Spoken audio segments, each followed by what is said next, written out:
this is Hayley and today we're creating the Beach Waves look. It's a summer favourite, but it'll make you feel gorgeous all year round.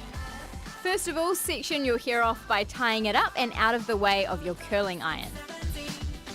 Then curl 1-inch chunks away from your face.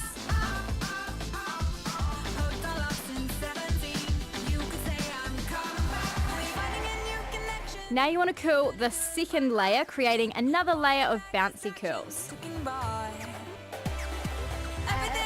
Tease and comb the top layer of your hair to finish the look, and as usual, a little bit of hairspray helps to hold everything in place.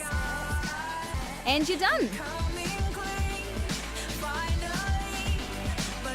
I love it, it's just bouncy, flows everywhere and just real fun. I'd wear it anywhere. I'd wear it to the beach, wear it shopping, wear it to a friend's house. Get the look online at tvnz.co.nz/The 430 Show.